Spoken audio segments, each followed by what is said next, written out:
Vietnam war के दौरान army के हाथ एक ऐसा केमिकल आ चुका था जिसको वो जख्मियों के जख्मों पर स्प्रे करते तो उनकी ब्लीडिंग फौरन बंद हो जाती थी, फिर बेशक जख्म कितना ही गहरा क्यों ना हो। इस केमिकल ने हजारों लोगों की जान बचाई थी और आपको ये बात जानकर हैरत होगी कि ये केमिकल आज हर घर में जरूर पड़ा होता है। जेम टीवी की वीडियोस में एक बार फिर से खुशामदीद। नाजरीन, डेली लाइफ में इस्तेमाल होने वाली कई ऐसी चीजें हैं जो किसी मकसद से नहीं बल्कि गलती से इन्वेंट हो गई थी। सबसे पहले हम नजर डालते हैं कोका कोला पर। किसको मालूम था कि तलवार का एक वार दुनिया की सबसे फेमस सॉफ्ट ड्रिंक बना कर छोड़ेगा। जी हाँ, ये बात है ईयर 1865 की, जब डॉक्टर पेम्बरटन, जिनको अमेरिकन आर्मी ने लेफ्टिनेंट कर्नल का रैंक भी दे रखा था, बैटल ऑफ कोलंबस के दौरान उनके सीने पर तलवार का एक वार लगा था। ये जख्म इतना दर्दनाक था कि डॉक्टर पेम्बरटन ने मॉर्फिन का इस्तेमाल शुरू कर दिया। ये एक एडिक्टिव ड्रग है जो उस वक्त सिर्फ तब इस्तेमाल की जाती थी जब कोई भी मेडिसिन काम ना कर रही हो। वो जख्म तो उनका ठीक हो गया, लेकिन एक और मुसीबत गले पड़ गई। उनको अब मॉर्फिन की लत लग चुकी थी और वो इससे जान छुड़ाना चाहते थे। उस वक्त अल्कोहल और कोकेन को खराब नहीं समझा जाता था और उसको कोई भी खरीद कर इस्तेमाल कर सकता था।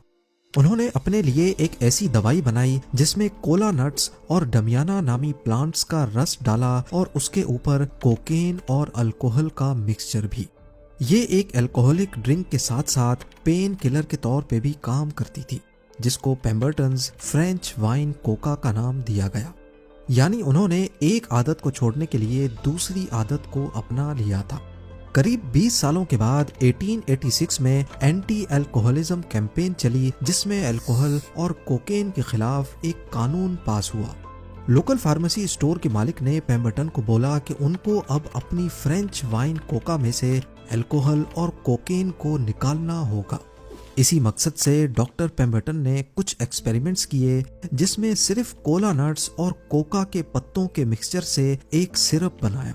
वो मुख्तलिफ एक्सपेरिमेंट्स करके फार्मेसी स्टोर के मालिक को टेस्ट करवाते, लेकिन गलती से उन्होंने एक एक्सपेरिमेंट में सिरप के साथ कार्बोनेटेड वाटर भी डाल दिया।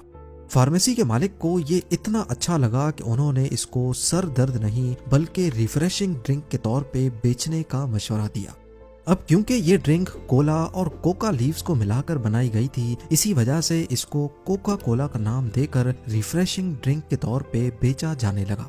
दुनिया की पहली कोका कोला सिर्फ 5 सेंट्स में बिकी थी और पेम्बरटन जानते थे कि एक दिन ये नेशनल ड्रिंक जरूर बनेगी। अपनी बीमारी और बैंकरप्सी की वजह से उन्होंने अपनी इस ड्रिंक का फार्मूला फेमस बिजनेस टाइकून एसा ग्रिग स्केंडर को सिर्फ $238 में बेच दिया। आज कोका कोला की मार्केट वैल्यू 260 अरब यूएस डॉलर्स है, जो करीब 22,100 अरब रुपए बनती है। नंबर 5, क्या आपको मालूम है कि वियतनाम वॉर के दौरान एक ऐसा केमिकल था जिसने हजारों जख्मी सिपाहियों की जान बचाई थी। डॉक्टर्स फर्स्ट एड के तौर पे इस केमिकल को सिपाहियों के जख्मों पर स्प्रे करते थे, जिससे जख्म फौरन सूख जाता था और ब्लीडिंग बंद हो जाती थी। ये केमिकल कोई और नहीं बल्कि सुपर ग्लू थी, जो आज हर घर में मौजूद है। और सबसे इंटरेस्टिंग ये कि सुपर ग्लू भी गलती से इजाद हुई थी। वर्ल्ड वॉर 2 के दौरान सोल्जर्स को सबसे बड़ा मसला था कि जब वो अपनी गन से फायर करते थे तो निशाना ठीक जगह पर नहीं लगता था। इस मसले को हल करने के लिए यूएस आर्मी को एक ऐसे निशाने की जरूरत थी जो बिल्कुल साफ प्लास्टिक का बना हो, ताकि उसके बीच से सब कुछ आसानी से नजर आ सके। इस क्लियर प्लास्टिक को बनाने के लिए केमिकल इंजीनियर्स की एक टीम हायर की गई, जिसमें डॉक्टर हैरी कूवर भी थे। ये लोग क्लियर प्लास्टिक बनाने के चक्कर में एक ऐसा केमिकल बना बैठे जो जरूरत से ज्यादा एडहेसिव यानी चिपकने वाला था। सयानो एक्रेलाइट नामी ये केमिकल गन्स का निशाना बनाने में काम ना आ सका। 9 सालों के बाद 1951 में डॉक्टर हैरी कूवर कोडेक कंपनी में जॉब कर रहे थे, जब यहाँ जेट इंजन की कैनोपी यानी उसके कवर बनाने के लिए कुछ एक्सपेरिमेंट्स किए जा रहे थे। इस मौके पर डॉक्टर हैरी कूवर ने एक बार फिर से सयानो एक्रेलाइट को उनके सामने इंट्रोड्यूस करवाया, लेकिन इस बार भी इस केमिकल को हद से ज्यादा एडहेसिव होने की वजह से रिजेक्ट कर दिया गया। इत्तेफाक से उस वक्त कोडेक के किसी दूसरे केमिस्ट का रिफ्रैक्ट्रोमीटर टूट गया था। तब डॉक्टर हैरी कूवर को आइडिया आया कि उनके पास ऑलरेडी इसका सॉल्यूशन है, और वो कोई और नहीं बल्कि सयानो एक्रेलाइड ही था। उन्होंने इस केमिकल की मदद से उनका महंगा रिफ्रैक्ट्रोमीटर सेकंडों में जोड़ दिया। ये वो वक्त था जब डॉक्टर हैरी कूवर को अंदाजा हुआ कि उनका बनाया हुआ केमिकल थोड़े ही टाइम में चीजों को हमेशा हमेशा के लिए जोड़ देता है, और इसमें ना किसी हीट की जरूरत है और ना ही जोर लगाने की। 1958 में ये केमिकल कोडेक ने ईस्टमैन 910 के नाम से बेचना शुरू कर दिया, जिसको बाद में सुपर ग्लू का नाम दे दिया गया। चीजों को जोड़ने के साथ साथ सुपर ग्लू को फॉरेंसिक इन्वेस्टिगेशन में फिंगरप्रिंट रिकॉर्ड करने के लिए भी इस्तेमाल किया जाने लगा। सुपर ग्लू को गर्म करने पर इसके जो फ्यूम्स बनते हैं वो ना दिखने वाले फिंगरप्रिंट से रिएक्ट कर जाते हैं, और मिनटों में जब सुपर ग्लू सूख कर सख्त हो जाती है तो उसमें फिंगरप्रिंट के निशान छपे होते थे।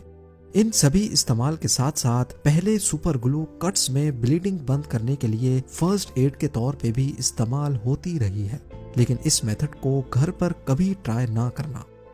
नंबर 4, ब्लड प्रेशर चेक करना हो, बच्चों के शूज को टाइट करना हो, या फिर मोबाइल लैपटॉप के चार्जर की वायर को लपेट कर बंद रखना हो, हर घर में हुक एंड लूप टेप का इस्तेमाल जरूर होता है, जिसे अक्सर वेल्क्रो भी कहा जाता है। लेकिन क्या आपको मालूम है कि इसकी इन्वेंशन का आइडिया एक ऐसे मौके पर हुआ था जब 1941 में जॉर्ज डी मेस्ट्रल नामी इलेक्ट्रिकल इंजीनियर एल्प्स के पहाड़ों पर अपने कुत्ते के साथ हाइकिंग पे निकले थे। वॉक के दौरान बर्डॉक प्लांट के सीड्स उनके सॉक्स, कपड़ों और उनके कुत्ते से बार बार चिपक रहे थे।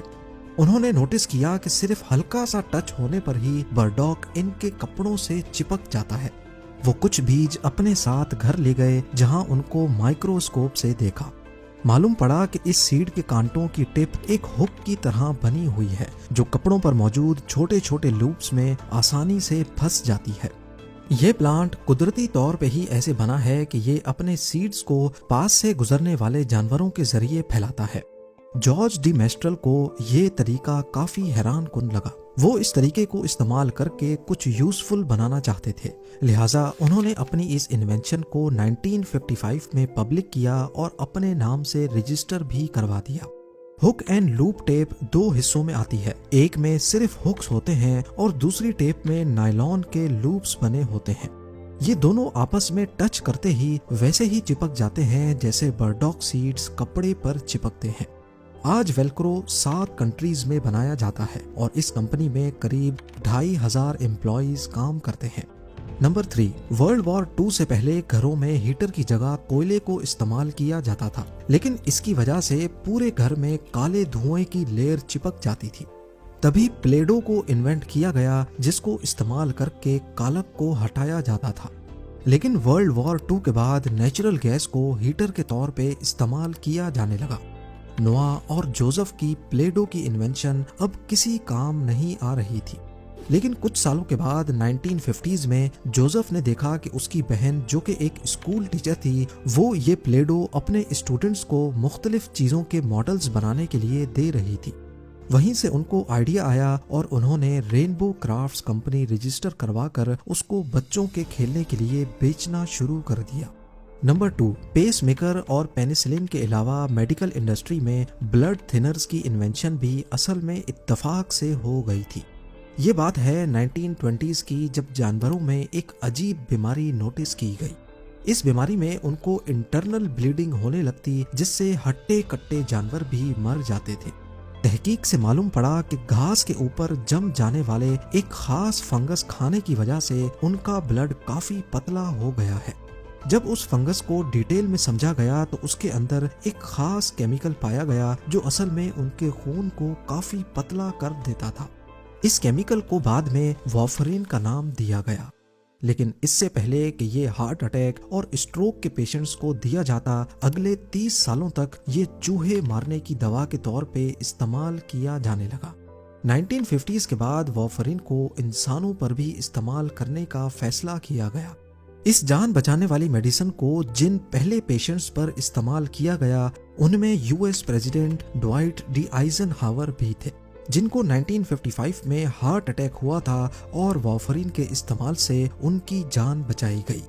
और अब नंबर 1, इंसानों की सबसे बड़ी कामयाबी आग को जलाना थी। जब से इंसान आग को जलाना सीखा है, ये हमेशा इस प्रोसेस को आसान करने की कोशिश करता रहा है। माचिस से पहले आग जलाना एक बहुत ही मुशक्कत वाला काम हुआ करता था। कोई पत्थर रगड़कर आग लगाता तो कोई लकड़ी की स्टिक को दूसरी लकड़ी पर रखकर उसको ड्रिल की तरह चलाता था। ईयर 1827 में एक ब्रिटिश फार्मासिस्ट जॉन वॉकर कुछ केमिकल्स के साथ एक्सपेरिमेंट कर रहे थे। वो जिस स्टिक से केमिकल्स मिक्स कर रहे थे, उन्होंने वो गलती से अपने रूम में बॉन फायर के बराबर रख दी। अचानक लकड़ी पे लगे केमिकल में फौरन आग लग गई। इसी के बाद उनको मैच स्टिक्स बनाने का आइडिया आया था। ये केमिकल पोटेशियम क्लोरेट और एंटीमनी सल्फाइड का मिक्सचर था। जॉन वॉकर की ये इन्वेंशन इतनी ज्यादा कामयाब हुई कि तब से लेकर आज तक हर घर में माचिस जरूर होता है। लेकिन जॉन वॉकर ने अपनी ये इन्वेंशन पेटेंट नहीं करवाई थी। लोगों ने उनके फॉर्मूले को कॉपी करके माचिस के नए नए वर्जन्स बनाना शुरू कर दिए। 1859 में जब उनकी मौत हुई, उसके बाद से ही उनको मैच स्टिक का इन्वेंटर माना जाने लगा। उम्मीद है ज़ेम टीवी की ये वीडियो भी आप लोग भरपूर लाइक और शेयर करेंगे। आप लोगों के प्यार भरे कमेंट्स का बेहद शुक्रिया। मिलते हैं अगली शानदार वीडियो में।